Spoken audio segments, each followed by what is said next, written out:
आइए हम व्यक्ति रीति से प्रभु की आराधना करने से पहले हम परमेश्वर के पवित्र वचन पर ध्यान मन करें। రండి మనం వ్యక్తిగతంగా ప్రభువును ఆరాధించడానికి మునుపు దేవుని పరిశుద్ధమైనటువంటి వాక్యంలో నుండి ధ్యానించుకుందాము.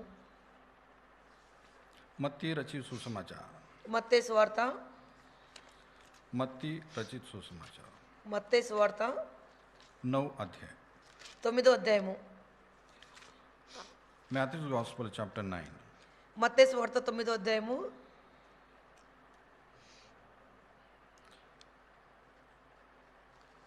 10, 11 और 12 वचन. 10, 11, 12 వచనాలు. ये 3 वचन हम पढ़ेंगे और इसको हम बारी बारी से पढ़ेंगे.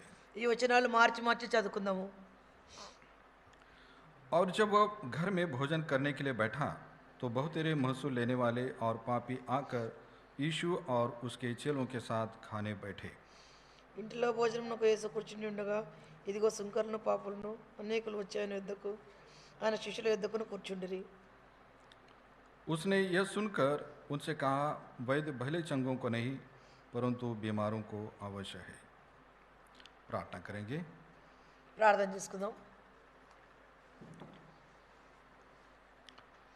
महादयालु प्रेमी स्वर्गीय पिताजी, आपके पवित्र चरणों में आते हैं. आपको हम धन्यवाद देते हैं प्रभु. आपने हमें आपके गीतों को गाने के द्वारा आपकी आराधना करने में सहायता की. धन्यवाद देते हैं प्रभु आपके इस पवित्र वचन के लिए भी जो आप हमारे सामने लाए हैं. हमारी प्रार्थना है प्रभु, आपके वचन के द्वारा हमें आपकी आराधना करने के लिए उभारिए. आपके प्रेम को, आपकी भलाई को स्मरण करते हुए व्यक्तिगत रीति से आपकी आराधना करने के लिए हमको तैयार कीजिए. आपके वचन को देने के लिए, अनुवाद करने के लिए आप हमारी सहायता कीजिए. आपके वचन को सरल और साधारण भाषा में प्रकट करने के लिए आप हमारी सहायता कीजिए. आपके सब लोगों के ध्यान को आपके वचन के ऊपर बना कर रखिए. आपके हाथों में देते हुए इस प्रार्थना को प्रभु यीशु मसीह का नाम से आपके पवित्र चरणों में लाते सुनो स्वीकार कीजिए. आमीन. मत्ती रचित सुसमाचार के इस 9वें अध्याय के पढ़े हुए वचनों में हम देखते हैं कि प्रभु यीशु मसीह एक घर में है और वहाँ पर बहुत सारे लोग, महसूल लेने वाले लोग, और उस समय जिस समाज में लोगों को पापी कहकर पुकारते थे ऐसे लोग आकर प्रभु के साथ खाने के लिए बैठे. యేసుక్రీస్తు ప్రభువారు మరి ఇంటిలో భోజనమునకు మరి కూర్చున్నప్పుడు అనేకులు సుంకర్లు పాపులు అనేకులు కూడా ఆయన దగ్గరకు వచ్చి మరి కూర్చున్నారు. और तब फरीसी लोग प्रभु के चेलों से पूछते हैं कि तुम्हारा गुरु महसूल लेने वाले और पापियों के साथ क्यों खाता है. పరిసయ్యులు మరి అది చూసి ఏమన్నారంటే మీ బోధకుడు సుంకర్లతోను పాపులతోను కలిసి ఎందుకు భోజనం చేయుచుండని శిష్యులను అడిగిరి. प्रभु यीशु मसीह जवाब देते हैं कि वैद्य भले चंगों को नहीं परंतु बीमारों को आवश्यक है. యేసు ప్రభువారు మరి వారి యొక్క ప్రశ్నకు ఏం ఉత్తరం ఇస్తున్నాడంటే ఆయన ఆ మాట విని రోగులకి కానీ ఆరోగ్యం గల వారికి వైద్యుడు అక్కర్లేదు కదా. यहाँ पर वैद्य कौन है और रोगी कौन है. ఇక్కడ మరి వైద్యుడు ఎవరు మరి రోగి ఎవరు. यहाँ पर हम देखते हैं कि जो बीमार हैं, वैद्य बीमारों के लिए आवश्यक है. वो बीमार कौन है? ये वे लोग हैं जो प्रभु के साथ भोजन करने के लिए बैठे थे. వైద్యుడు మరి ఎవరంటే రోగులకు వైద్యుడు అవసరము. మరి ఇక్కడ మరి రోగులందరూ కూడా యేసు ప్రభువారి దగ్గర వచ్చి కూర్చున్నారు. और ये वे लोग थे जो महसूल लेने वाले लोग थे और पापी लोग थे, और उस समय के समाज में उनको अच्छी नज़र से नहीं देखा जाता था. వీళ్ళు ఎవరంటే సుంకర్లు పాపులు. ఆ దినాల్లో సమాజము మరి వీరిని అంతగా మంచి దృష్టితో వీళ్ళని చూడలేదు. और यहाँ पर प्रभु यीशु मसीह ने अपने आप को एक वैद्य के रूप में प्रकट किया और वो दुनिया में इसलिए आए ताकि ऐसे रोगियों को वो चंगा करे. యేసుక్రీస్తు ప్రభువారు ఈ లోకంలో ఒక వైద్యుడిగా వచ్చినాడు. మరి ఈ లోకంలో ఎవరైతే పాపులుగా ఉన్నారో వారిని ఆయన స్వస్థపరచడానికి కొరకు వచ్చాడు. और हम देखते हैं कि प्रभु यीशु मसीह ने आगे भी कहा कि मैं धर्मियों को नहीं परंतु पापियों को बुलाने के लिए आया हूँ. అంతేకాకుండా ప్రభు నేను నీతిమంతులను పిలువ రాలేదు కానీ పాపులనే పిలువ వచ్చినాను అంటున్నాడు. हम सबको मालूम है कि पवित्र शास्त्र बाइबल बताती है कि प्रभु यीशु मसीह पापियों का उद्धार करने के लिए जगत में आए. మనందరూ తెలుసు మరి బైబిల్ గ్రంథం తెలిపేది ఏంటంటే యేసుక్రీస్తు ప్రభువారు పాపులను రక్షించడానికి కొరకు రక్షకుడుగా వచ్చాడు ఈ లోకానికి. लेकिन प्रभु यीशु मसीह कहते हैं कि मैं धर्मियों के लिए नहीं आया हूँ. అయితే యేసు ప్రభువారు అంటున్నారు నేను నీతిమంతుల కొరకు రాలేదు. धर्मियों के लिए नहीं आया मतलब फिर किसके लिए आया वो? నీతిమంతుల కొరకు రాలేదంటే మరి ఎవరి కొరకు వచ్చాడు. और दूसरी बात है कि धर्मी कौन है. మరి ఇంకొక మాట నీతిమంతుడు ఎవరు. रोमियो के पत्र में पढ़ते हैं कि धर्मी कोई भी नहीं, एक भी नहीं है. రోమిలకు రాసిన పత్రికలో మనం చూస్తే నీతిమంతుడు లేడు, ఒక్కడు లేడని మనం చదువుకుంటాం. लेकिन यहाँ पर जो प्रभु कह रहे हैं कि मैं धर्मियों के लिए नहीं आया हूँ, तो उनका इशारा उन लोगों की तरफ है जो प्रभु यीशु मसीह के शिष्यों से शिकायत कर रहे हैं कि तुम्हारा गुरु ऐसे नीच लोगों के साथ क्यों खाना खाता है। మరి ఈ యొక్క శిష్యులను వారు ఫిర్యాదు చేసి అడుగుతున్నారు, మీ యొక్క బోధకుడు ఎందుకు మరి ఈ పాపులతో సుంకరులతో కలిసి భోజనం చేస్తున్నాడు అని అడుగుతున్నారు. मतलब ये जो फरीसी लोग हैं, ये वे लोग हैं जो स्वधार्मिकता के पाप में पड़े हुए लोग हैं। ఈ యొక్క పరిశీలన అంటే ఎవరంటే స్వనీతితో మరి అనే పాపంలో వాళ్ళు పడిన వారు. ये वे लोग हैं जो अपनी पाप में स्थिति को नहीं जानते हैं। వీరు ఎలాంటి వారంటే వారి యొక్క పాప స్థితిని వాళ్ళు ఎరగని వారు. ये वे लोग हैं जो अपने आप को दूसरों से बहुत अच्छा समझते हैं। వీరు ఎవరంటే వారు ఇతరుల కంటే మేమే మంచి వాళ్ళమని అనుకునే ये వాళ్ళు. लोग अपने पापों से मन नहीं फिराना चाहते, वे अपने आप को अपने जीवन को जांचते भी नहीं है। వీరు ఎలాంటి వారంటే తమ యొక్క జీవితాలను మరి సరి చేసుకొని మరి సరి చేసుకునే వాళ్ళు కాదు. निश्चित रूप से जो अपने पाप में दशा को जानता नहीं है और अपने पापों को मानता नहीं है, तो प्रभु यीशु मसीह का दुनिया में आना उनके लिए व्यर्थ है। వీరు పాపపు దశను వీళ్ళు ఎరిగేవాళ్ళు కాదు. మరి యేసుప్రభువు ఈ లోకంలోనికి ఎందుకు వచ్చినారో మరి ఆ ఉద్దేశం కూడా వీరు ఎరగని వారు. लेकिन प्रभु यीशु मसीह उन लोगों के लिए आए जो यहाँ पर जो चुंगी लेने वाले लोग थे और वे चाहते थे कि जो पाप का उनका जीवन है उस जीवन को छोड़ना चाहते थे। యేసుక్రీస్తు ప్రభు వారు ఎందుకు ఈ లోకానికి వచ్చినారంటే మరి వీరు పాపపు జీవితాన్ని వీళ్ళు విడిచిపెట్టాలని ప్రభు వచ్చాడు. हाँ, मतलब ये है कि ऐसे लोगों को जो पाप के मरीज है, जो पाप के रोग से ग्रसित है, ऐसे लोगों को चंगा करने के लिए प्रभु यीशु मसीह दुनिया में आए। వీళ్ళు ఎవరంటే పాపంతో ఉన్నటువంటి రోగులు వీళ్ళను ప్రభు మరి బాగు చేసేదాని కొరకు స్వస్థపరిచేదాని కొరకు వచ్చారు. और जब लोग अपने ऐसे रोग से जब चंगाई पाते हैं तो वे लोग प्रभु की आराधना करते हैं। ఈ యొక్క రోగం నుండి ఎవరైతే స్వస్థపరచబడతారో ఇలాంటి వారు ప్రభువును ఆరాధించగలరు. परमेश्वर के पवित्र वचन में हम प्रभु यीशु मसीह के बारे में पढ़ते हैं। चारों सुसमाचार के पुस्तिकाओं में प्रभु यीशु मसीह ने अनेक प्रकार के रोगियों को चंगा किया। మరి దేవుని యొక్క వాక్యాలు సువార్తలు మనం చూస్తే యేసుప్రభు వారు అనేక రోగులను ఆయన స్వస్థపరుస్తూ వచ్చాడు. परमेश्वर की आत्मा ने उन सारे घटनाओं का वर्णन किया है।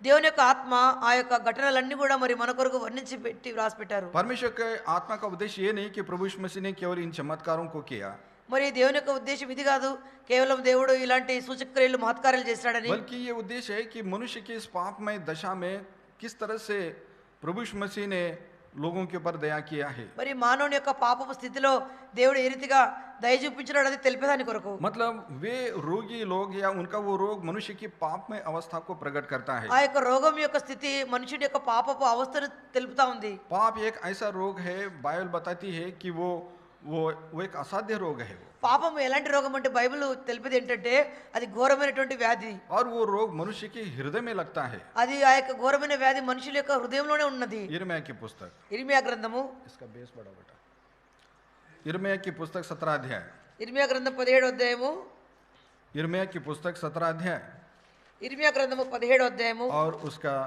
9 वचन 9వ వచనము. मैं पढ़ रहा हूँ। लगा हुआ है, मनुष्य के हृदय में लगा हुआ है। ఈ ఘోరమైనటువంటి వ్యాధి ఎక్కడ ఉన్నదంటే మనుషుని యొక్క హృదయంలోనే ఉన్నది ఈ జబ్బు. जब यहाँ पर इसको एक असाध्य रूप के रूप में जब प्रकट किया जा रहा है, इसका मतलब है कि उसका इलाज मनुष्य के पास नहीं है। ఇది ఘోరమైనటువంటి అసాధ్యమైనటువంటి రోగం అంటే దీనికి మానవుడికి మరి ఇలాజ్ అనేది లేదు. इस दुनिया में बहुत सारे रोग थे पुराने समय में जिसको असाध्य माना जाता था, మరి ఈ లోకంలో ఎన్ని వ్యాధులు ఉన్నాయో వాటిని ఘోరమైనటువంటి వ్యాధులని చెప్తారు. लेकिन बाद में उनका इलाज दुनिया में उपलब्ध हुआ। आज वो असाध्य रोग नहीं है।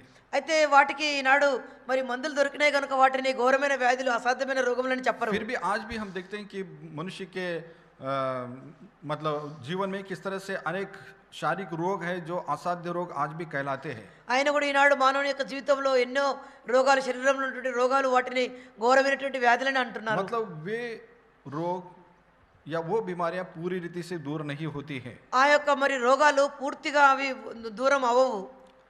जैसे आज के वर्तमान समय में जिस तरह से महामारी जो फैल रही है और उसका मतलब पूरी रीति से एक परफेक्ट इलाज मनुष्य के पास नहीं है। थोड़ा प्रिवेंटिव उसका कुछ इलाज कर रहे हैं उस रोग से बचने के लिए, लेकिन उसका इलाज नहीं है, परफेक्ट इलाज नहीं है। అయితే ఈనాడు కూడా మరి ఉన్నటువంటి యొక్క జబ్బు తెగులున్నటువంటి యొక్క జబ్బుకు ఏదో కొంచెం ట్రీట్మెంట్ అనేది ఉంది కానీ దానికి పూర్తిగా ట్రీట్మెంట్ అనేది లేదు. लेकिन बाइबल जिस रोग को एक असाध्य रोग बताती है, इसका मतलब है कि उसका इलाज तो मनुष्य के पास है ही नहीं। అయితే బైబిల్ గ్రంథంలో ఘోరమైనటువంటి వ్యాధి ఉన్నది, దానికి మరి మందు అనేదే లేదు. और वो मनुष्य के हृदय में लगा हुआ है। అది ఎక్కడ ఉందంటే మానవుని యొక్క హృదయంలోనే ఉన్నది. हमने सुना है कि कोरोना वायरस जब होता है तो जब मनुष्य के लंग्स के ऊपर जब इफेक्ट करता है तो वो ज्यादा सीरियस हो जाता है। ఈ యొక్క కరోనా వైరస్ మానవుని యొక్క లంగ్స్ లో అయినా మరి పోయిందంటే అది ఎంతో మానవుడు సీరియస్ అయిపోతాడు. मतलब ये है कि उसको सांस लेने में बहुत तकलीफ होती है और जो उसके शरीर को ऑक्सीजन न मिलने के कारण से उसका प्राण खतरे में पड़ जाता है। మనుషుడు శ్వాస పీల్చుకునే దానికి ఎంతో కష్టపడి మరి తిరిగి మరి ఆ వ్యక్తి మరి చనిపోయేవాడుగా ఉంటాడు. ये पाप का रोग मनुष्य के किसी लंग्स में या किसी और जगह पर नहीं, बल्कि वो मनुष्य के मन में लग जाता है, जिसको हार्ट मतलब ये फिजिकल हार्ट नहीं है, जिसको मतलब वो बोलते हैं जहाँ से मनुष्य के जीवन का स्रोत पाया जाता है। ఈ యొక్క పాపపు రోగం అనేది ఊపిరితిత్తులో ఉండలేదు, కానీ ఇది హృదయంలోనే ఉన్నది. ఎక్కడి నుంచి అయితే మానవుని యొక్క హృదయంలో నుండి జీవపు దారులు ప్రవహిస్తాయి అక్కడనే ఉన్నది. और ये पाप का स्रोत है, वो दुष्ट है, जिसको हम शैतान के नाम से जानते हैं। ఈ పాపపు మరి శ్రోత అనేది దుష్టుడైనటువంటి సైతాన్ నుండి వచ్చాయి. और वो किस तरह से मनुष्य के मन में वो समा करके मनुष्य को इस तरह से अपने वश में कर लेता है। మానవుని యొక్క మనసులోనికి వచ్చేసి మానవుని సైతానుడు తన వశంలో చేసుకున్నాడు. जिस तरह से मनुष्य रोग से ग्रसित हो जाता है तो वो रोग उसको पूरी रीति से अपने कंट्रोल में लेता है। మానవుడికి ఏదైనా జబ్బు చేస్తే పూర్తిగా మానవుని ఆ జబ్బు తన యొక్క వశంలో పెట్టుకుంటది. और जब रोग उसको मतलब पूरी रीति से अपने कंट्रोल में लेता है तो वो रोग ही मतलब मनुष्य का अपना कुछ बस नहीं चलता है। మరి మానవుని ఎప్పుడైతే ఆ రోగము తన స్వాధీనంలో పెట్టుకుంటుందో మనుషుడు ఏది కూడా చేసుకోలేడు. मतलब उसकी दुर्दशा बहुत भयंकर हो जाती है। మరి ఆయన యొక్క దుర్దశ ఎంతో భయంకరంగా ఉంటుంది. परमेश्वर के वचन के अनुसार मैं आपको बताता हूं कि जैसे शारीरिक रोग जिस तरह से मनुष्य के जीवन में प्रभाव डालता है, इसी तरह से पाप का रोग भी मनुष्य के जीवन में प्रभाव डालता है। ఏ రీతిగా శరీరముకు రోగము మానవుని యొక్క జీవితంలో ప్రభావం కలిగిస్తుందో, అదే రీతిగా పాపపు రోగం కూడా మానవుని యొక్క ఆత్మ జీవితంలో ఇలాంటి ప్రభావం मैं కలిగిస్తుంది. परमेश्वर के वचन में केवल बहुत ही साधारण शब्दों में 4 बातें बताता हूं कि रोग कैसे मनुष्य के जीवन में शारीरिक जीवन में प्रभाव डालता है। దేవుని యొక్క వాక్యం నుండి కేవలం 4 విషయాలు నేను మీకు చెప్పబోతున్నాను. ఏ రీతిగా పాపము మానవుని యొక్క హృదయంలో మరి జీవితంలో ప్రభావం जिस तरह కలిగిస్తుందో, से शारीरिक रोग मनुष्य के जीवन में प्रभाव डालता है, उसी तरह से पाप का रोग भी मनुष्य के जीवन में प्रभाव डालता है। శరీర రోగము మానవుని యొక్క శరీరంలో ఎలాంటి ప్రభావం కలిగిస్తుందో, పాపపు రోగం కూడా మరి మానవుని యొక్క హృదయంలో ఇలాంటి ప్రభావం కలిగిస్తుంది. पहली बात, जो कोई व्यक्ति रोगी हो जाता है तो वो रोग उसके अंदर बहुत ही बेचैनी उत्पन्न करता है। మొట్టమొదట మానవుని యొక్క జీవితంలో మరి ఈ యొక్క రోగం వచ్చినప్పుడు మరి ఎంతో కలత చెందేవాడుగా బేచైన్గా ఉంటాడు. ऐसा कोई रोग नहीं जो मनुष्य को लग जाए और मनुष्य हंसने लग जाए। మరి ఇలాంటి రోగం అనేది లేదు. మరి మానవుడికి ఆ జబ్బు వచ్చిందంటే మరి ఎంతో నవ్వుతూ ఉంటాడు. मतलब ये है జబ్బు कि లేదు. रोग उसको बहुत पीड़ित करता है वो। ఆ యొక్క జబ్బు మానవునికి వచ్చినప్పుడు ఎంతో పీడిస్తుంది. और जिस टाइप का रोग होता है उस टाइप की वो तकलीफें रहती है। ఎలాంటి రకమైనటువంటి జబ్బు ఉంటుందో అలాంటి మరి పీడ అనేది అనుభవిస్తాడు. चाहे वो सिर दर्द हो, चाहे वो पेट दर्द हो, తలనొప్పి అయినా కడుపు నొప్పి అయినా కూడా, और चाहे वो हमारा बीपी बढ़ता हो, चाहे हमको हार्ट अटैक आता हो, మరి బీపీ ఎక్కువైనా లేకుంటే గుండెపోటు వచ్చినా, और इस तरह से और कई प्रकार के डिजीजेस हैं, कई प्रकार के जो रोग कहलाते हैं। ఎన్నో రకాలైనటువంటి రోగములనే ఉన్నాయి. और वो रोग मनुष्य के जीवन में क्या करते हैं, ఏ రోగం వచ్చినా మానవుని యొక్క జీవితంలో ఏం చేస్తాయంటే उसके अंदर मतलब वेदनाओं को पैदा करते हैं और उन वेदनाओं के कारण से वो व्यक्ति छटपटाता है। మానవుని యొక్క హృదయంలో అవి వేదనను కలిగిస్తే అప్పుడు మానవుడు ఎంతో కలవరపడతాడు. भजन संहिता में एक वचन पढ़ते हैं। కీర్తన గ్రంథంలో ఒక వాక్యం చదువుకుంటాము. भजन కీర్తనల గ్రంథము में 3 वचन, 3వ వచనము. भजन 38 का 3 वचन। కీర్తనలు 38 3వ వచనము. तेरे क्रोध के कारण मेरे शरीर में कुछ भी आरोग्यता नहीं और मेरे पाप के कारण मेरे हड्डियों में कुछ भी चैन नहीं। 4 वचन, क्योंकि मेरे अधर्म के कामों में मेरा सिर डूब गया और वे भारी बोझ के नाई मेरे सहने से बाहर हो गए हैं। నీ కోపాగ్ని వల్ల ఆరోగ్యము నా శరీరం విడిచిపోయిను, నా పాపమును బట్టి నా ఎముకలలో స్వస్థత లేదు, నా దోషములు నా తల మీదుగా పొర్లిపోయినవి, నేను మోయలేని బరువులు అవి నా మీద మోపబడి ఉన్నవి. यहाँ पर तीसरे वचन के दूसरे भाग में कहता है कि मेरे पाप के कारण मेरे हड्डियों में कुछ भी चैन नहीं है। నా పాపమును బట్టి నా ఎముకలలో స్వస్థత లేదు. 7वें वचन में पढ़ते हैं, मेरे कमर में जलन है और मेरे शरीर में आरोग्यता नहीं। నా నడుము తాపముతో నిండి ఉన్నది, నా శరీరంలో ఆరోగ్యం లేదు. मतलब ये है कि मेरा शरीर जल रहा है నా శరీరము ఎంతో మరి నలిగిపోతున్నది. और मेरे हड्डियों में कुछ भी चैन नहीं है। मतलब పీడిస్తుందో అదే రీతిగా పాపపు రోగం కూడా మానవుని ఇలానే పీడిస్తుంది. और इसलिए उसके अंदर एक प्रकार की बेचैनी हमेशा पाई जाती है। కనుకనే ఆ వ్యక్తి యొక్క జీవితంలో ఎంతో కలవరము బాధ అనేది వస్తుంది. अय्यूब की पुस्तक में एक बात हम पढ़ते हैं। యోబు గ్రంథంలో మనం చూస్తాం ఒక మాట. अय्यूब की पुस्तक యోబు గ్రంథము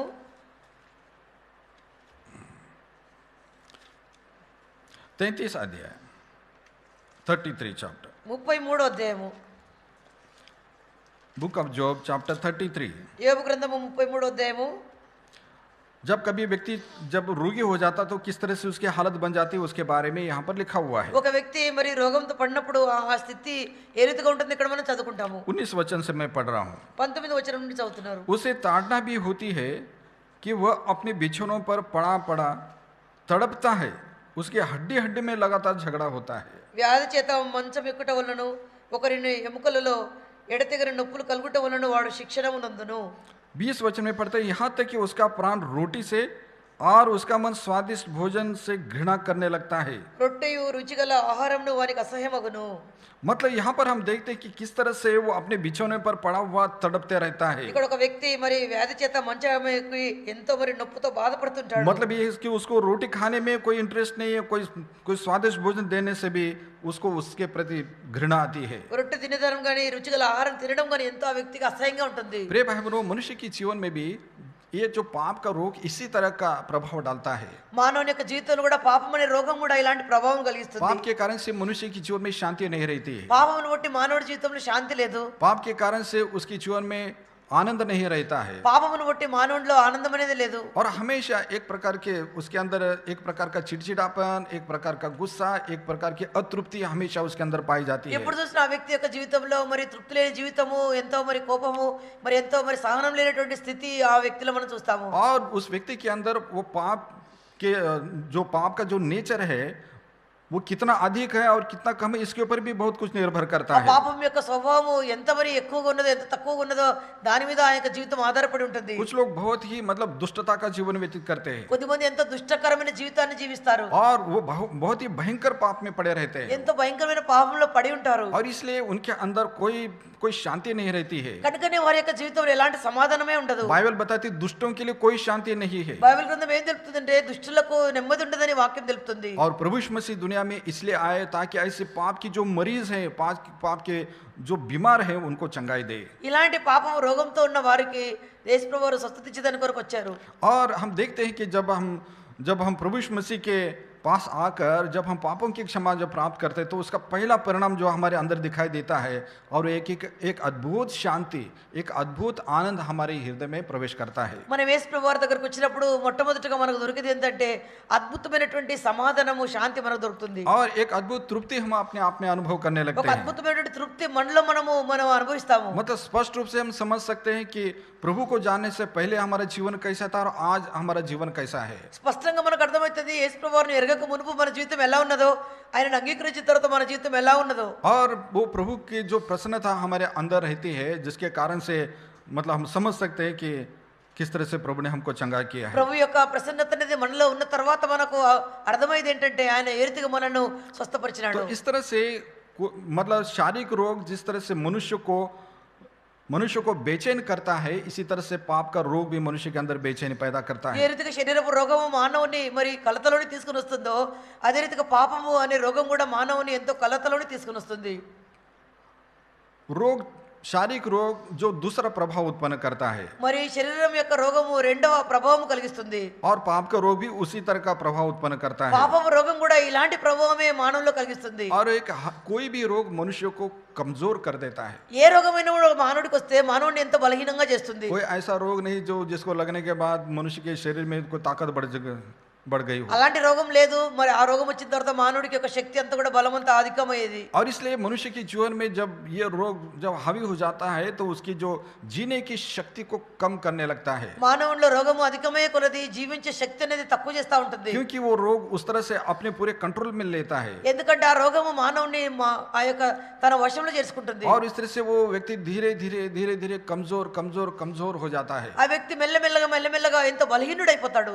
और इसी तरह से ये पाप का रोग जो मनुष्य के ऊपर हावी हो जाता है, అదే రీతిగా పాపపు రోగం ఎప్పుడైతే మానవుని ఆక్రమించుకుంటుందో मतलब ये है कि वो पाप का रोग इस तरह से हो जाता है कि मनुष्य न चाहते हुए भी उसको उन पापों को करने लगता है। పాపపు రోగం ఎలాంటిదంటే మానవుడు మరి చేసేదానికి ఇష్టపడకుండా కూడా ఆ పాపం చేసేదానికి బరైపోతాడు. मतलब ये है कि पाप का रोग उसके अंदर फैल गया है और इसलिए पाप के वश में पाया जाता है, इसलिए जैसे पाप चाहता है वैसे वो करने लगता है। పాపపు రోగం లోపల ప్రవేశించిన తర్వాత అది వ్యాపించి మరి పాపము ఏమేం చెప్తుందో అదే ఆ వ్యక్తి చేసేవాడుగా और ఉంటాడు. मनुष्य पाप से नहीं लड़ पाता है। మరి మానవుడైతే పాపంతో పోరాడలేడు. जैसे आज हम देखते हैं कि जो दुनिया में जो महामारी है या उसका जो वायरस है वो इतना मतलब ताकतवर हो गया है, मनुष्य की आंखों में नहीं दिखता है, लेकिन वो एक कहते हैं कि वो अदृश्य शत्रु है और उससे लड़ रहे हैं और लड़ते हुए भी फेल हो रहे हैं। ఈనాడు మరి ఉన్నటువంటి ఈ యొక్క తెగులున్నటువంటి ఈ యొక్క వైరస్ కనపడకుండా మరి మానవుల్లో ప్రవేశించి ఎంతో మరి అదృశ్యంగా పనిచేస్తూ మానవుని మరి వశంలో చేసుకున్నది. मतलब ये है कि वो किस तरह से वायरस मनुष्य को डिफीट कर रहा है, मनुष्य को हरा दे रहा है। ఈ వైరస్ మానవుని మరి లోపల ప్రవేశించి మానవుని ఓడిపోయే వ్యక్తిగా మరి చేసింది. और इसलिए मनुष्य उसके सामने बहुत कमजोर दिखाई दे रहा है। మానవుడు మరి ఈ వైరస్ ఎదుట చూస్తే ఎంతో బలహీనంగా కనబడుతున్నాడు. लेकिन हो सकता है कि वो समय आए और मनुष्य के पास उसका कुछ इलाज भी उत्पन्न हो, प्रभु की ऐसी दया हो और लोग उस वायरस से लड़ेंगे और उसके ऊपर जय भी पाएंगे। మరి ఇలాంటి సమయం కూడా వచ్చును కాక దేవుడు మరి మానవునిపై దయ చూపించి ఆ వైరస్ కు మరి సరిపోయినటువంటి మందులు మరి దేవుడు అనుగ్రహించును కాక. मतलब ये शारीरिक मौत को पैदा करने वाली इस वायरस से मतलब लड़कर उसके ऊपर विजय हो सकते हैं, लेकिन पाप के वायरस का क्या है?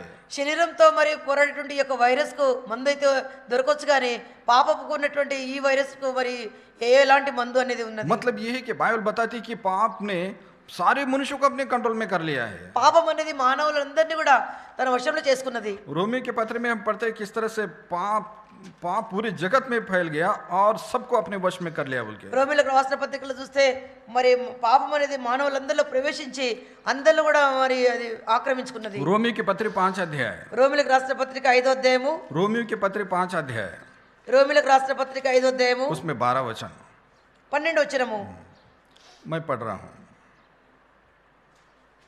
इसलिए जैसा एक मनुष्य के द्वारा पाप जगत में आया और पाप के द्वारा मृत्यु आई, इस रीति से मृत्यु सब मनुष्य में फैल गई, इसलिए कि सबने पाप किया। ఇట్లుండగా ఒక మనుషుని ద్వారా పాపము ద్వారా మరణమును లోకంలో ఎలాగ ప్రవేశించను అలాగనే మనుషులందరూ పాపం చేసినందున మరణం అందరికీ సంప్రాప్తమాయను. लिखा हुआ है कि पाप के द्वारा इस रीति से मृत्यु सब मनुष्य में फैल गई और इसलिए कि सबने पाप किया। मतलब ये पाप का एक वायरस है और पूरी दुनिया में फैल गया बोलकर बाइबल बता रही ఈ है। యొక్క పాపము అనే వైరస్ అనేది లోకం అంతట్లో కూడా మరి అది వ్యాపించింది. हाँ, और हम देखते हैं कि ये पाप के कारण से लोग पाप के सामने सब लोग कमजोर पड़ गए పాపము ద్వారా మరి మానవులందరూ కూడా మరి ఎంతో బలహీనలైనారు. और हम देखते हैं कि प्रभु यीशु मसीह दुनिया में इसलिए आए ताकि हमें इस पाप के वश से हमको छुटकारा दे। యేసు ప్రభువు ఈ లోకంలోనికి ఎందుకు వచ్చినారంటే మనల్ని పాపం నుండి విడిపించడానికి కొరకు. यशायाह की पुस्तक के 53 अध्याय में हम पढ़ते हैं कि उसने हमारे पापों को अपने ऊपर ले लिया, उसने हमारे रोगों को अपने ऊपर ले लिया। యెషయా గ్రంథం 53వ అధ్యాయంలో మనం చూస్తే ఆయన మన యొక్క దోషములన్నిటిని మన రోగములన్నిటిని కూడా ఆయన వహించినాడు. और जब उसके कोड़े खाने से हम लोग चंगे हो गए, ఆయన పొందిన గాయముల చేత మనకు స్వస్థత దొరికింది. मतलब प्रभु यीशु मसीह के बलिदान में हमारे लिए चंगाई है। యేసుక్రీస్తు ప్రభువు యొక్క బలియాగం ద్వారా మనకు స్వస్థత దొరికింది. जब प्रभु यीशु मसीह ने कहा कि वैद्य भले चंगों के लिए नहीं बल्कि बीमारों के लिए आवश्यक है, वो ऐसे बीमारों को चंगाई देने के लिए एक वैद्य बनकर दुनिया में आए। యేసు ప్రభువు అన్నారు, నేను రోగులనే పిలువచ్చినా కానీ మరి నేను మంచివారిని నేను నీతిమంతుని పిలువలేదన్నాడు. और इस वैद्य के पास बहुत ही अद्भुत इलाज है। ఈ యొక్క వైద్యుడి దగ్గర అద్భుతమైనటువంటి మరి సదుపాయం అనేది और ఉన్నది. मनुष्य के पाप के रोग का इलाज करने के लिए मनुष्य के पापों को ही उन्होंने अपने ऊपर ले लिया है। మానవులు చేసినటువంటి మరి ఆ యొక్క పాపం యొక్క దాన్ని యేసు ప్రభువు తన మీదే వేసుకున్నాడు. और मनुष्य के पापों के दंड को उन्होंने चुकाया है। మానవుని యొక్క పాపం యొక్క శిక్షను ఆయన భరించినాడు. मनुष्य के पापों के कारण से दुख और यातनाओं को उन्होंने सहा है। మనుషుడు చేసిన పాపమునకు వచ్చే దుఃఖము ఆ యాతనను యేసు ప్రభువు అనుభవించారు. मनुष्य के पापों का प्रायश्चित करने के लिए अपने पवित्र खून को बहाया है। మనుషులు చేసినటువంటి పాపం యొక్క ప్రాయశ్చిత్తార్థమే ఆయన పవిత్రమైనటువంటి రక్తమును కార్చినాడు. ये मनुष्य के पाप के उस असाध्य रोग का इलाज है। ఇది మానవుడు చేసినటువంటి ఘోరమైనటువంటి పాపములకు మరి ఆయన మందుగా ఇలాస చేసినాడు. और वो इलाज केवल उसके पास उपलब्ध है। ఈ కేవలము సదుపాయం యేసు ప్రభువులో మాత్రమే దొరుకుతుంది. और इस इलाज को न लेते हुए यदि कोई अपने तरीके से इस रोग से छुटकारा पाना चाहता है तो वो रोग उसके ऊपर हावी होकर उसको खत्म कर देगा। ఒకవేళ మానవుడు ఈ యొక్క సదుపాయం పొందకుండా తను తాను బాగు చేసుకోవాలనుకుంటే మరి దొరకకుండా ఆ వ్యక్తి చనిపోయేవాడుగా ఉంటాడు. यदि मनुष्य के पास पाप के रोग से चंगा होने का इलाज होता तो मतलब आज दुनिया में पाप रहता नहीं और पूरी दुनिया एक तरह से धर्मी दुनिया बन जाती। ఒకవేళ మానవుడికి పాపం అనే రోగం నుండి మరి తను తాను కాపాడుకునే ఏదైనా ఇలాజా ఉంటే ఈనాడు ఎవరు కూడా పాపం చేసి ఉండేవాళ్ళు, లోకమంతా కూడా ఏ పాపం లేకుండా ఉండేది. और इसलिए पाप नहीं होता तो दुनिया ही अलग हो जाती थी। పాపం అనేది లేకుంటే అసలు ఈ లోకమే వేరుగా ఉండేది. पाप नहीं होता तो कोई पुलिस स्टेशन नहीं होता।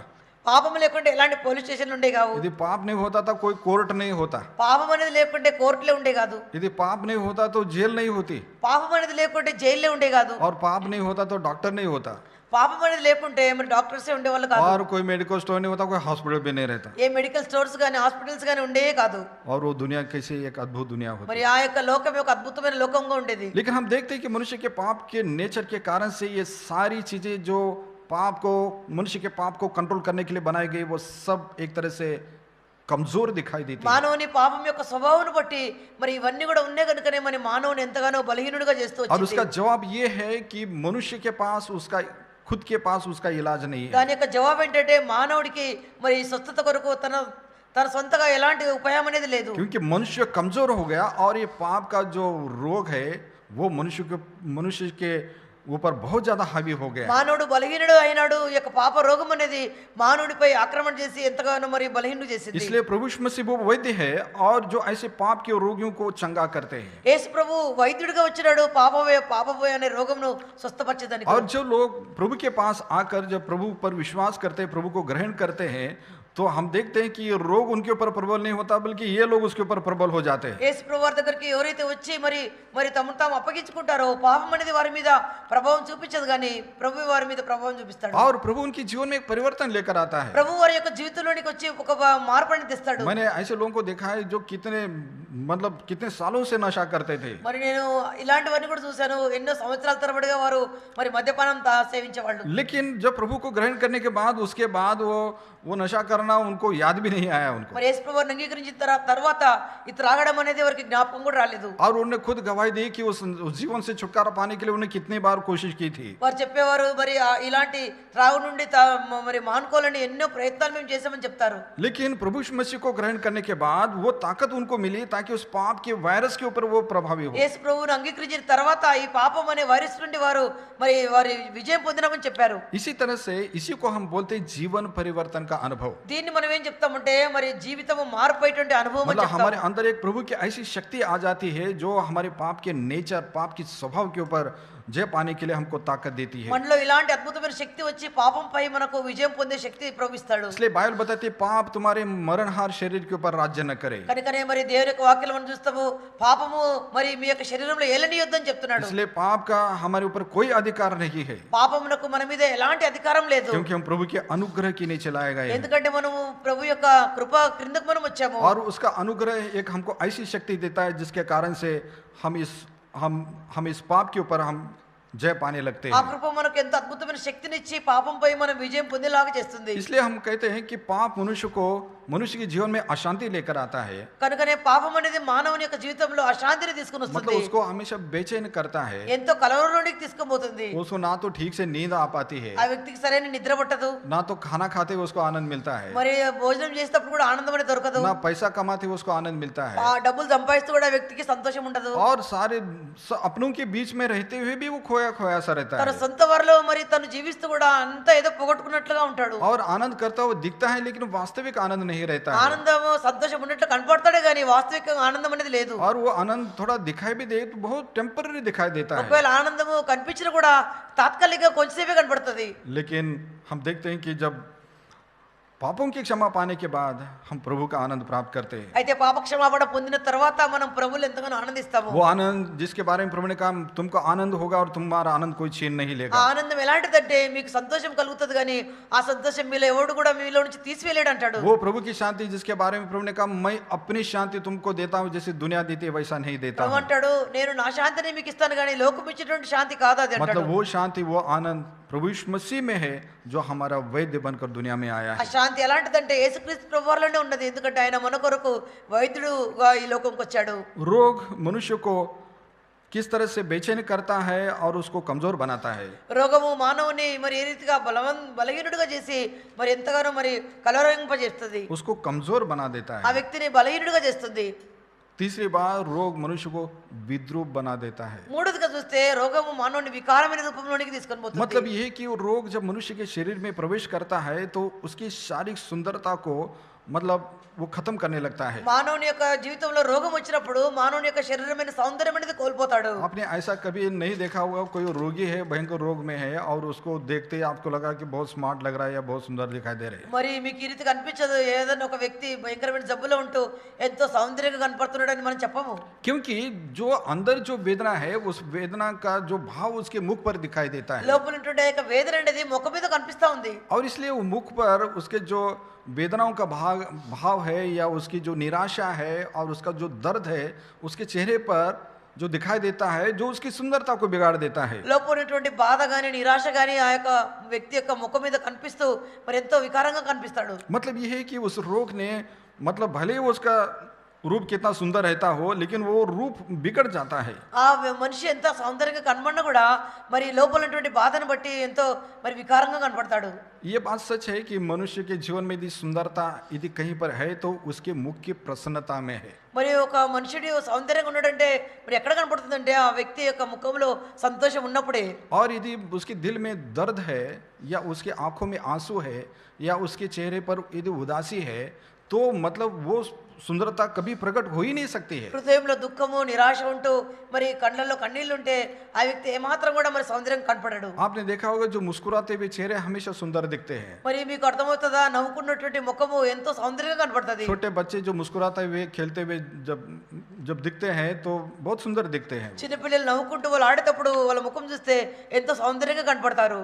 ये बात सच है कि मनुष्य के अंदर जो मनुष्य का रूप बिगाड़ने का ये काम ये पाप का रूप करता है। మనుషుని యొక్క మరి రూపమును వికారం చేసేటువంటిది ఏంటిదంటే అది పాపం అనేది. और इस तरह से हम देखते हैं कि इस ये जो विकार है मतलब उसके स्वभाव में दिखाई देता है वो और इस तरह से वो व्यक्ति बदसूरत दिखता ఈ है। వికారం అనేది మనుషుని యొక్క స్వభావంలో కనబడుతూ ఆ వ్యక్తిని ఎంత వికారమైన వ్యక్తిగా కనిపిస్తుంది చూపిస్తుంది. मतलब कोई व्यक्ति यदि घमंडी है तो यदि मालूम चले तो वो उस व्यक्ति को हम पसंद नहीं करते। ఎవరైనా ఒక వ్యక్తి మరి గర్వంగా ఉన్నట్లు మనకు కనబడితే మనం ఆ వ్యక్తిని ఇష్టపడము. यदि कोई झूठ बोलने वाला व्यक्ति है तो उसको मालूम है ये झूठा आदमी है तो हम कभी उसको पसंद नहीं ఒక करते। వ్యక్తి అబద్ధాలు చెప్పే వ్యక్తి మనకు కనబడితే మనం ఆ వ్యక్తిని ఎప్పుడు ఇష్టపడము.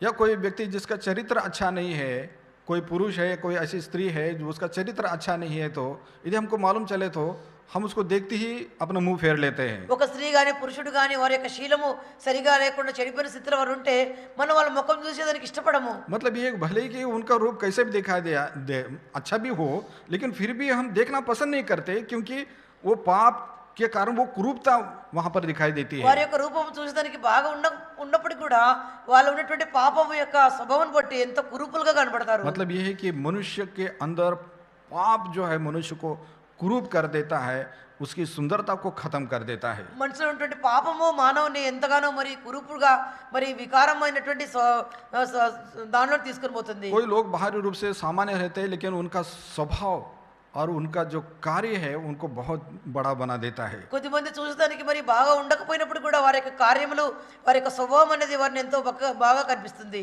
भाई भगत सिंह जब बूढ़े हो गए సోదరు భక్సింగ్ గారు మరి వృద్ధుడైనప్పుడు और बूढ़े थे तो उनके चेहरे पर मतलब ऐसा मतलब जैसे हमने देखा कि मतलब पूरे गाल चिपके हुए हैं और मुंह भी उनका खुला सा रहता था। మరి సోదరు భక్సింగ్ గారు మరి వృద్ధుడైనప్పుడు మరి మరి శరీరంలో ముఖం మీద బుగ్గలన్నీ కూడా లోపలికి పోయినాయి. और फिर भी लोग मतलब उनको देखने की बड़ी इच्छा रखते थे। అయినా కూడా అందరూ కూడా వెళ్ళి ముఖం చూడాలని ఇష్టపడేవాళ్ళు. और हम देखते हैं कितना मतलब पसंद करते थे और मन में एक कितना बड़ा एक आदर भाव रहता था उनका। ఎంతో మరి ఇష్టపడి మరి హృదయంలో ఎంతో గౌరవంతో చూడాలని ఆశ అనిపించేది. मतलब बाहरी रूप से वो सुंदर दिखते वो बात नहीं है, బయట సౌందర్యం కనపడుతుండని కాదు, उनके अंदर जो सुंदरता दिखाई दे रही है, जो उनकी जो सेवा के कार्य, जो उनका वो बलिदान और उनकी जो शिक्षा है। ఆయన మరి లోపల ఉన్నటువంటి మరి ఆయన యొక్క క్రియలు, ఆయన యొక్క బలియాగము, ఆయన మనకు నేర్పించినటువంటి పాటలు ఇవన్నీ కూడా చూడాలని ఆశ పుట్టించాయి. और इस तरह से भाई भगत सिंह की मतलब दुनिया में उतनी अच्छी फोटो नहीं है जैसे बहुत सारे लोगों की होती है। మరి ఈ లోకంలో కూడా మరి సౌదర్ భగత్ సింగ్ గారి ఫోటోలు మరి అన్ని మంచి మంచి ఫోటోలు అనేది లేవు. वो भी मुझे अच्छा लगता है कि भाई भगत सिंह की अच्छी अच्छी फोटो नहीं है, बोल के एक अच्छा है वो। మరి సౌదర్ భగత్ సింగ్ గారి ఫోటోలు అన్ని మంచి మంచి ఫోటోలు లేవు, అది మంచిది. हाँ, क्योंकि इधर रहता तो लोग पता नहीं कितने सारी मूर्तियां बना कर भी घर में रखते थे। లేకుంటే మరి ఎంతమంది మరి వాటిని ఒక పటాలుగా చేసుకొని ఇంట్లో పెట్టుకునేవాళ్ళు. प्रभु का धन्यवाद हो कि प्रभु यीशु मसीह की भी फोटो दुनिया में नहीं है। మరి మనం ప్రభుకు వందనాలు చెల్లించాలి, యేసు వారి ఫోటోలు కూడా ఈ లోకంలో లేవు. नहीं है तो भी लोग पता नहीं कितने कितने बना करके बेचने का काम करते हैं, लोग खरीद भी लेते हैं और घरों में भी रखते हैं। లేకుండా కూడా మరి ఆయా చేసి మనుషులు చేసినట్టు వాటిని తీసుకొని పోయి ఇళ్ళలో పెట్టుకుంటున్నారు. मतलब ये है कि हम देखते हैं कि मनुष्य का जो काम, मनुष्य का स्वभाव, ये उसकी सुंदरता होती है। మనుషుని యొక్క స్వభావం, మనుషుని యొక్క క్రియలు ఆ మనుషుడికి సౌందర్యము కలిగిస్తాయి. दुनिया की रीति से यदि हम अपने देश में देखें, हमारे देश के जो राष्ट्रपिता महात्मा गांधी है और उनके फोटो देखें तो बहुत बार जैसे दिखते हैं और बहुत सारी उनकी प्रतिमाएं दिखाई देती हैं। మరి దేశంలో రాష్ట్రపిత మహాత్మా గాంధీ వీళ్ళ ఫోటోలు చూస్తే మరి ప్రజలు ఎంతమంది ఇష్టపడతారు. और हम देखें तो एक बूढ़े व्यक्ति का चित्र दिखाई देता है, हाथ में लाठी दिखाई देती है और कोई शरीर में कोई कमीज नहीं है और धोती पहने हुए दिखाई देते हैं। మరి ఒక వృద్ధుడు చేతిలో కర్ర ఉంటది, మరి పైన ఏం బట్టలు లేకుండా ఒక కమీజ్ మాత్రం ధరించుకొని ఉంటాడు. और इस तरह से बाहरी देखा तो कुछ आकर्षण का कुछ विशेषता नहीं है, लेकिन फिर भी पूरा देश और पूरी दुनिया उनके नाम से उनका सम्मान करती है। బయట చూస్తే ఎలాంటి ఆకర్షణ ఉండదు, కానీ అయితే దేశం అంతా కూడా ఎంతో గౌరవంతో ఆ ఫోటోను గౌరవిస్తారు. मतलब ये है कि उनके वो काम जो उन्होंने देश के लिए किए, दुनिया के लिए किए, दुनिया की रीति से, उसके कारण से लोग उनको रेस्पेक्ट से देखते हैं। లోకరీతిగా ఆయన దేశానికి చేసినటువంటి ఆ యొక్క కార్యాలను బట్టి మరి జనులందరూ కూడా ఆయనను గౌరవిస్తారు. मतलब ये है कि मनुष्य की जो सुंदरता है वो उसके स्वभाव में और उसके कामों में है। మానవుని యొక్క సౌందర్యం అనేది ఆయన యొక్క స్వభావంలో, ఆయన చేసిన క్రియలలో ఉంటుంది. प्रभु यीशु मसीह हमको वो सुंदरता देने के लिए आए जो अविनाशी सुंदरता है। యేసు ప్రభువు మనకు ఈ లోకంలోనికి ఎందుకు వచ్చినాడంటే మనకు నాశనం కానిటువంటి సౌందర్యం ఇచ్చేదాని కొరకు. प्रभु का दास पतरस अपनी पत्री में कहता है कि वो अविनाशी सुंदरता जो मन की दीनता और नम्रता है। దేవుడు మరి మనకి ఇచ్చినటువంటి సౌందర్యం ఏంటంటే అది మరి మనసు యొక్క దీనత్వము, సౌందర్యము, वो पवित्रता का जीवन है। పరిశుద్ధమైనటువంటి జీవితము. और ये सुंदरता देने के लिए, मतलब ये न मिटने वाली सुंदरता देने के लिए प्रभु यीशु मसीह दुनिया में आए। ఈ సౌందర్యత నశించిపోయినటువంటి సౌందర్యం ఇచ్చేదాని కొరకు యేసు ప్రభువు ఈ లోకంకి వచ్చారు. और सचमुच में वो वैद्य बनकर आए ताकि हमको इस पाप के रोग से छुटकारा दे जो हमको बदसूरत करता है, और हमको वो सुंदरता दे जो टिकने वाली है। ఆయన మనకు వైద్యుడిగా వచ్చినాడు. మరి ఈ యొక్క పాపపు సౌందర్యం తొలగించేసి మనకు మరి ఎప్పుడూ ఉండేటువంటి ఆ సౌందర్యం ఇచ్చేదాని కొరకు వచ్చాడు. पाप ना केवल मनुष्य को बदसूरत कर देता है, बल्कि पाप मनुष्य को अंत में मृत्यु में धकेल देता है। పాపము మానవుని వికారము చేసేదే కాకుండా చివరికి పాపము మానవుని మరణానికి అప్పగిస్తుంది. हाँ, मतलब ये कि वो मौत धीरे धीरे धीरे धीरे उसको खींचते खींचते खींचते खींचते कब्र के नजदीक लेकर जाती ఆ है, మరణం అనేది మానవుని లాక్కుంటూ మెల్లమెల్లగా సమాధి వైపు తీసుకుపోతుంది. और उसको रोकने के लिए कितने सारे प्रयास किए जाते हैं, మరి దాన్ని ఆపేదాని కొరకు ఎన్నో ప్రయత్నాలు చేస్తారు. लेकिन अंत में एक ऐसा समय आता है कि कोई उसको रोक नहीं सकता है। చివరికి ఎలాంటి సమయం వస్తుందంటే ఎవరు కూడా మరి దాన్ని ఆపలేని స్థితిలో अय्यूब ఉంటుంది. की पुस्तक के उस 33 अध्याय में पढ़े तो वहां पर हमको मालूम चलता है। మరి యోబు గ్రంథము 33లో మనం చూసుకుంటాము. अय्यूब की पुस्तक 33 अध्याय యోబు గ్రంథం 33వ అధ్యాయము और उसमें 21 और 22 वचन। 21-22 వచనాలు. उसका मांस ऐसा सूख जाता है कि दिखाई नहीं देता, और उसकी हड्डियां जो पहले दिखाई नहीं देती थी निकल आती है। వాని శరీర మాంసము క్షీణించిపోయి వికారమగును, బయటికి కనబడకుండా ఎముకలు పైకి పొడుచుకుని వచ్చును. 22 वचन। निदान वो कब्र की निकट पहुंचता है और उसका जीवन नाश करने वालों के वश में हो जाता है। 22 వాడు సమాధికి సమీపించును, వాని ప్రాణము సంహారకుని యొద్దకు సమీపించును. मतलब वो रोग उसको कहां पर लेकर गया है? అంటే ఆ రోగం ఆ వ్యక్తిని ఎక్కడ తీసుకెళ్ళింది? कब्र के निकट लेकर गया है। సమాధికి సమీపంగా తీసుకుపోయింది. हाँ, मतलब ये मनुष्य का पाप का रोग मनुष्य को कहां लेकर जाता है? उस कब्र में, मतलब हमेशा की मृत्यु में लेकर जाता है। మానలో ఉన్నటువంటి యొక్క పాపం అనే రోగం ఎక్కడ తీసుకుపోతుందంటే మరి సమాధిలోనికి ఎప్పటికీ మరణానికి తీసుకుపోతుంది. मतलब ये है कि अपनों से उसको दूर कर देता है తన వారి నుంచి మరి దూరం చేస్తుంది और పాపము. परमेश्वर से भी हमेशा के लिए उसको दूर कर देता है। మరి అంతే కాకుండా మరి దేవుని నుంచి కూడా దూరం తీసుకుపోతుంది. प्रिय भाई बहनों, कितना ये पाप का रोग का प्रभाव कितना भयंकर है। ఈ యొక్క పాపం యొక్క రోగం ఎంత భయంకరమైనది ఇది. और इस तरह से पाप के रोग ने ही आदम और हवा को परमेश्वर से दूर कर दिया। పాపం అనే రోగము ఆదామవ్వలను దేవుని నుండి దూరం చేసింది. पाप हमेशा मनुष्य को उसके सृष्टिकर्ता परमेश्वर से दूर कर देता है। పాపం ఎప్పుడు కూడా మరి సృష్టికర్త అయిన దేవుని నుంచి దూరం చేస్తుంది. पाप मनुष्य को उसके अपने लोगों से दूर कर देता है పాపము మానవుని తన వారి నుంచి తన జనుల నుండి దూరపరుస్తుంది. और अंत में वो पाप मनुष्य को उसको खुद से अलग कर देता है। చివరికి మరి పాపం ఏం చేస్తుందంటే మానవుని తన నుండి తను దూరం అయిపోయేవాడుగా చేస్తుంది. उसी को लोनलीनेस बोलते हैं। దాన్ని ఒంటరితనం అని అంటారు. लोनलीनेस मतलब वो अपने आप को बिल्कुल अकेलापन महसूस होता है। మానవుడు తనలో తాను ఒంటరిగా ఉన్నట్లుగా అనిపిస్తా ఉంటాడు. और जब उसको ये लगने लगता है कि इस दुनिया में मेरा कोई नहीं है, ఎప్పుడైతే ఆ వ్యక్తి కనిపిస్తుంది ఈ లోకంలో నాకు ఎవరు లేరని, तभी वो व्यक्ति आत्महत्या करने के लिए सोचता है। అప్పుడు ఆ వ్యక్తి అనుకుంటాడు ఇగో బ్రతికేదానికంటే ఆత్మహత్య చేసుకోవడం మంచిదని అనుకుంటాడు. मतलब हम ये देखते हैं कि पाप का रोग किस तरह से मनुष्य को मतलब अंत में मृत्यु के मुंह में उसको डाल देता है। ఈ పాపం అనే రోగము చివరికి మరి మరణం యొక్క నోట్లో పెట్టేస్తుంది. लेकिन प्रभु यीशु मसीह हमको दुनिया में इसलिए आया ताकि मृत्यु के वश से हमको छुटकारा दे। యేసు ప్రభువు ఈ లోకంకి ఎందుకు వచ్చాడంటే మరణం నుండి మనల్ని విడిపించడానికి కొరకు. इसलिए बाइबल बताती है कि प्रभु यीशु मसीह ने मृत्यु का नाश कर दिया बोल के। కనుక బైబిల్ గ్రంథం ఏం చెప్తుందంటే ఆయన మరణంను నిరర్ధకం చేశాడు. पहला यूहन्ना మొదటి యోహాను పత్రిక 3 अध्याय మొదటి యోహాను పత్రిక 3వ అధ్యాయము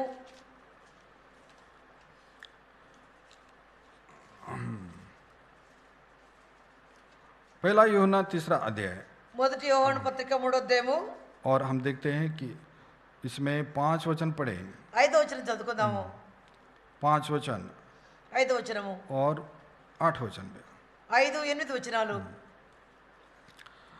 और तुम जानते हो इसलिए प्रकट हुआ कि पापों को हर ले जाए और उसके स्वभाव में पाप नहीं है। పాపములను తీసివేయుటకు ఆయన ప్రత్యక్షమైనని మీకు తెలియను, ఆయన యందు పాపమేమీ లేదు. और उसी में 8वां वचन भी हम पढ़ते हैं, 8వ వచనము जो कोई पाप करता है वह शैतान की ओर से है, क्योंकि शैतान आरंभ ही से पाप करता आया है और परमेश्वर का पुत्र इसलिए प्रकट हुआ कि शैतान के कामों को नाश करे। అపవాది మొదటి నుండి పాపం చేయుచున్నాడు గనుక పాపం చేయువాడు అపవాది సంబంధి, అపవాది యొక్క క్రియలను లయపరచుటకే దేవుని కుమారుడు ప్రత్యక్షమాయను. मतलब ये है कि प्रभु यीशु मसीह दुनिया में इसलिए आए ताकि शैतान के कामों को नष्ट करे। యేసు ప్రభువు ఈ లోకంలోనికి ఎందుకు వచ్చినాడంటే అపవాది యొక్క క్రియలను లయపరచుటకు. और प्रभु यीशु मसीह ने अपने बलिदान के द्वारा से उस पाप को हरा दिया, उस मृत्यु को हरा दिया। యేసు ప్రభువారు మరి ఆయన యొక్క బలియాగం ద్వారా పాపమును ఆ యొక్క మరణమును ఆయన ఓడించాడు. इब्रानियों की पत्री 2 अध्याय హెబ్రీయులకు రాసిన పత్రిక 2వ అధ్యాయము उसका 14 वचन, 2 अध्याय का 14 वचन। 2వ అధ్యాయము 14వ వచనం. హెబ్రీయులకు రాసిన పత్రిక 2:14. इसलिए जबकि लड़के मांस और लहू के भागी हैं तो वह आप भी उनके समान उनका सहभागी हो गया, ताकि मृत्यु के द्वारा उसे जिसे मृत्यु पर शक्ति मिली थी अर्थात शैतान को निकम्मा कर दे। కాబట్టి ఆ పిల్లలు రక్తమాంసములు గలవారైనందున ఆ ప్రకారమే మరణం యొక్క బలము గలవానిని అనగా అపవాదిని మరణము ద్వారా నశింపజేయుటకును జీవితకాలమంతే మరణ భయం నుండి దాస్యమునకు లోబడిన వారిని విడిపించుటకును ఆయన కూడా రక్తమాంసములలో పాలివాడాయను. मतलब मृत्यु के वश से छुड़ाने के लिए प्रभु यीशु मसीह दुनिया में आए। మరణము నుండి విడిపించడానికి కొరకు యేసు ప్రభువు ఈ లోకంకి వచ్చాడు. 2 తిమోతి 1 अध्याय 2వ తిమోతి మొదటి అధ్యాయము उसका 10 वचन, 10వ వచనము. 2 तिमोथी 1 अध्याय उसका 10 वचन। 2వ తిమోతి 1వ అధ్యాయము 10వ వచనము. पर अब हमारे उद्धारकर्ता मसीह यीशु के प्रकट होने के द्वारा प्रकाश हुआ, जिसने मृत्यु का नाश किया और जीवन और अमरता को उस सुसमाचार के द्वारा प्रकाशमान कर दिया। తెలుగులో 9, 10 వచనాలు ఉన్నాయి. మన క్రియలను బట్టి కాక తన స్వకీయ సంకల్పమును బట్టి అనాది కాలం నుండి క్రీస్తు యేసునందు మనకు అనుగ్రహింపబడినది, క్రీస్తు యేసును మన రక్షకుడు ప్రత్యక్షత వలన బయలుపరచబడినది తన కృపను బట్టి మనల్ని రక్షించి పరిశుద్ధమైన పిలుపుతో ఆయన మనల్ని పిలిచెను.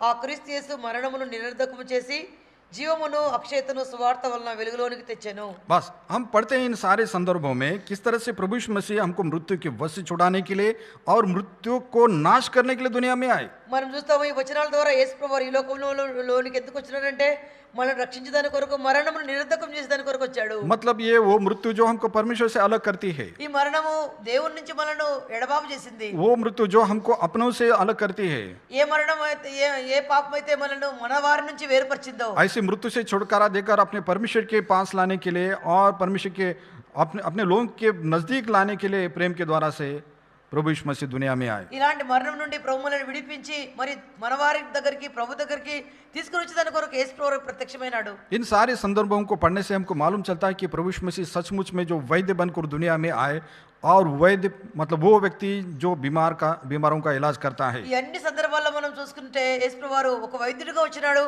వైద్యుడు ఎవరి కొరకు అంటే రోగుల కొరకు. और वो एक ऐसा वैद्य है जो मनुष्य के असाध्य रोग का इलाज करता है, जो उसके मन में, जो उसके दिलों में है. ఆయన ఎలాంటి వైద్యుడు అంటే మరి మానవులో ఉన్నటువంటి మరి మనసులో హృదయంలో ఉన్నటువంటి ఈ యొక్క రోగం తొలగించడానికి. ये ऐसा पाप का रोग जो मनुष्य को बेचैन करके छोड़ देता है. ఈ పాప రోగం ఎలాంటిదంటే మానవుని ఎంతో కలతలోనికి తీసుకొని వచ్చి వదిలిపెట్టేస్తుంది. उसका पाप का स्वभाव जितना जैसे जैसे भयंकर हो जाता है उतना अधिक वो मतलब तिल तिल के मतलब दुख में जीने लगता है.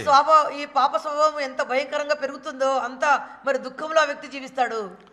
और वो पाप का रोग इस तरह से उसको कमजोर कर देता है, वो जितना छुटकारा पाना चाहता है उतना उसके ऊपर हावी हो जाता है. పాప రోగం ఎంత భయంకరమైందంటే ఆ వ్యక్తిని బలహీనుడిగా చేసి తను ఎంత బాగుపడాలనుకుంటాడో ఇంకా అంత ఘోరంగా और वो తయారైపోతాడు. बिल्कुल निस्सहाय हो जाता है, हेल्पलेस हो ఆ जाता है. వ్యక్తి చివరికి నిస్సహాయకుడిగా అయిపోతాడు. पाप मनुष्य को बदसूरत कर देता है పాపం అనేది మానవుని వికారమైన వాడిగా చేస్తుంది. और मतलब ऐसा हो जाता है कि लोग उसको देखना पसंद नहीं करते और देखते हैं तो अपना मुंह फेर लेते हैं. మరి మానవుడు మరి ఆ వ్యక్తిని మరి చూడలేని స్థితిలో మరి చూసినా కూడా ముఖం తిప్పుకునేలాగా పాపం అనేది చేస్తుంది. और हम देखते हैं कि प्रभु यीशु मसीह दुनिया में आया ताकि ऐसे पाप से हमको छुटकारा दे. యేసు ప్రభువు ఈ లోకంలోనికి ఎందుకు వచ్చినాడంటే ఇలాంటి పాపం నుండి విడిపించడానికి కొరకు వచ్చాడు. और पाप मनुष्य को अंत में मृत्यु में या कब्र में उसको लेकर जाता है और उसका जीवन हमेशा के लिए अनंत काल के लिए नाश हो जाता ఈ है. పాపం అనేది రోగం అనేది మరి చివరికి మానవుని మరి సమాధి దగ్గర తీసుకొని పోయి నిత్యానికి నాశనం చేస్తుంది. और आप और मैं ऐसे ही पाप के रोग से हम ग्रसित थे. నీవు నేను కూడా మరి ఇలాంటి పాపం అనే రోగం ద్వారా మనం పట్టబడి ఉన్నాము. और हमको मालूम है कि मतलब उस रोग का इलाज हमारे पास नहीं था. మనకు తెలుసు ఈ పాపానికి మరి మరి మందు మన దగ్గర లేదని. लेकिन प्रभु का धन्यवाद हो कि इस वैद्य के बारे में हमें एक दिन बताया गया. हमने उस सुसमाचार के द्वारा से उस वैद्य के बारे में अर्थात प्रभु यीशु मसीह के बारे में हमने सुना. అయితే మనకు కూడా ఈ వైద్యుడి గురించి మనకు కూడా చెప్పినారు. ఆయన వైద్యుడు ఎవరంటే యేసు ప్రభువు వారి గురించి చెప్పినారు. और वो वैद्य ने अपने बलिदान की सामर्थ से, उसके लहू की सामर्थ से हमारे पापों का इलाज किया है. ఈ వైద్యుడు ఆయన చిందించినటువంటి అమూల్యమైన రక్తం ద్వారా మన పాపమునకు ఆయన మరి చికిత్స మందును చేసినాడు. उसके द्वारा से, उसके बलिदान के द्वारा से, उसके नाम पर विश्वास करने के द्वारा से प्रभु ने हमको पापों को क्षमा दी. ఆయన బలియాగం ద్వారా మరి మనకు చేసిన ఏర్పాటు ద్వారా మరి పాపములకు క్షమాపణ అనేది మనకు దొరుకుతుంది. और उस क्षमा पाने के द्वारा से हमारे अंदर उसकी शांति और आनंद ने प्रवेश किया. ఆ క్షమాపణ పొందుట ద్వారా మనలో ఆయన యొక్క శాంతి సమాధానం అనేది వచ్చింది. उसके बलिदान के सामर्थ से हमको उस पाप के नेचर, पाप की उन आदतों के ऊपर हमको जय दिया. ఆయన బలియాగం ద్వారా పాపం యొక్క స్వభావంపై పాప అలవాట్లపై మనకు విజయం వచ్చింది.